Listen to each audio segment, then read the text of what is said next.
Selanjutnya, nah ini, ketika kita dalam keadaan sakit atau dalam perjalanan atau keadaan tertentu ya, ini misalnya nggak normal, kita tidak menjumpai air atau kita sedang sakit yang kalau kita kena itu malah tambah sakit tambah parah gitu maksudnya, atau kita lagi camping nggak punya air tapi waktunya sholat, nah ini kita bisa pakai cara tayamum. Tayamum itu artinya bersuci dengan cara mengusapkan tanah atau debu ke muka dan kedua tangan sampai siku dengan beberapa syarat tertentu. Jadi ya sebenarnya sama kayak wudhu, cuman lebih sederhana. Jadi cuman ambil tanah, jadi tangan tuh telapak tangannya dipukulkan ke bumi ya, ke debu, blek gitu, terus ditiup pakai tangan, baru diusapkan ke telapak tangan dan punggung tangan dulu yang pertama. Setelah itu ambil lagi, ditiup lagi, baru ke muka ya. Setelah muka ambil lagi yang ketiga dari tangan sampai ke siku. Ya, itu aja. Sebenarnya itu aja sih. Nggak perlu banyak-banyak. Dan nggak perlu kumur-kumur ya, nggak perlu kumur-kumur kalau lagi tayamum kayak gitu. Ketentuan tayamum yang pertama niat. Rukun tayamum. Rukun sendiri yang pertama ada niat. Terus mengusap muka dengan tanah atau debu yang suci, mengesap kedua tangan sampai siku dan dengan tanah atau debu yang suci. Syaratnya sudah waktu masuk sholat. Jika tidak ada air, jika sudah berusaha mencari air tapi tidak ada, maka boleh tayamum dengan tanah atau debu yang suci. Jadi anak-anak, bedanya tayamum dengan wudhu, nah ini ya. Kalau wudhu itu bisa dipakai lebih dari satu kali sholat. Misalnya gini, kita datang ke masjid maghrib, kita wudhu nih, pada normal ya. Wudhunya itu maghrib, terus kita sholat maghrib, terus kita stay nunggu di masjid, mungkin sholat sunnah, tadarus, adzan lagi, sudah adzan isya.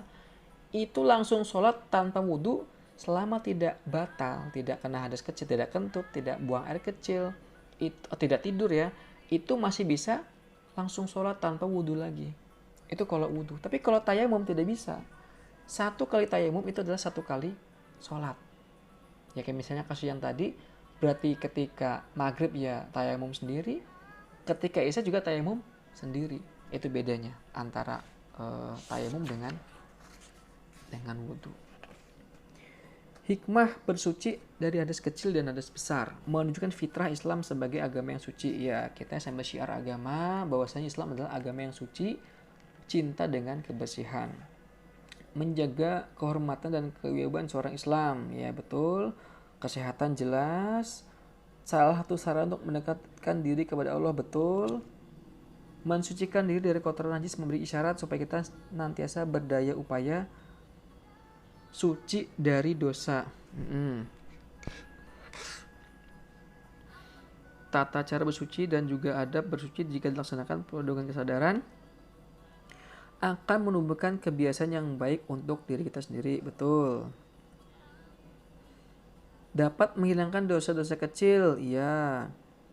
Bersuci yang benar dapat menghindarkan seorang dari siksa kubur, yang tadi nih sudah kita bahas ya. Kalau kita sembarangan pipis, misalnya kayak tadi ketika mungkin kalian pas belum tahu ini, kencingnya masih sembarangan, malah kadang diukir gitu kan di jalan tengah-tengah, dibikin apa gitu.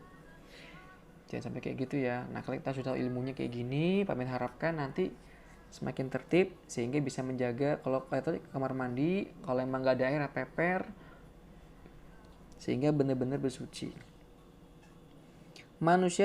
Mendidik manusia terbiasa hidup bersih, ya. Bersuci merupakan bagian dari iman. Kalau kita sudah bisa bersuci dengan mandiri, dengan sendirinya, maka kita akan selalu siap untuk sholat. Bahkan ada sahabat Nabi itu ketika masih di dunia, Nabi itu pernah mendengar suara sandalnya Bilal. Kalian tahu Bilal yang sering adzan tuh kan, yang adzan di masjid, suaranya kencang. Jadi Bilal itu masih hidup di dunia, tapi Nabi sudah mendengar suara sandalnya Bilal di surga. Kenapa? Kitanya Bilal, emang kamu ngapain sih kok bisa punya bisa suara sandal kamu itu walaupun kamu masih hidup di dunia, suaranya udah sampai di sono. Ya Nabi, saya cuman berusaha selalu menjaga wudhu, selalu punya wudhu. Jadi ketika dia batal wudhu lagi. Dan selalu sholat sunnah di awal atau di akhir sebelum sholat wajib. Kayak gitu, luar biasa ya.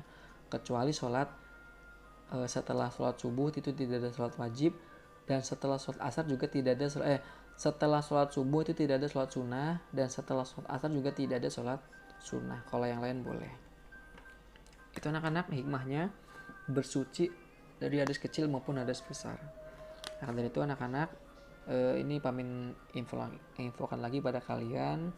Pokoknya ketika kalian di mana saja menjumpai toilet yang keadaan tadi ya mungkin nggak ada, kalau ada baknya masih mending, ada bak atau ada ember lah, kita buka kerannya, kita luberin dulu supaya airnya tuh bener-bener mengalir gitu loh. Sudah mengalir baru kita ambil gayung, terus dinding-dindingnya tuh emang lama sih, dinding depan, dinding belakang, kanan kiri disucikan semuanya sampai tadi najis yang hukmiyah tadinya hilang ya kan. Baru kita bisa menyelesaikan hajat kita, mau pipis, mau buang air besar. Yakin kalau misalnya celana kita nempel ke dinding tuh nggak kena najis karena kan udah kita sucikan gitu kan. Kalau kita belum sucikan, kita nggak tahu nih ada najisnya, ternyata celana kita nempel ke situ, ya kena juga gitu kan. Harapan kita kalau kita sudah bertoharoh, bersuci dengan baik, maka kita terhindar dari siksa api neraka, siksa kubur. Tenang ya. Baik anak-anak, terima kasih banyak. Nanti tugasnya akan pamin share dari Google Classroom. Terima kasih banyak. Assalamualaikum warahmatullahi wabarakatuh.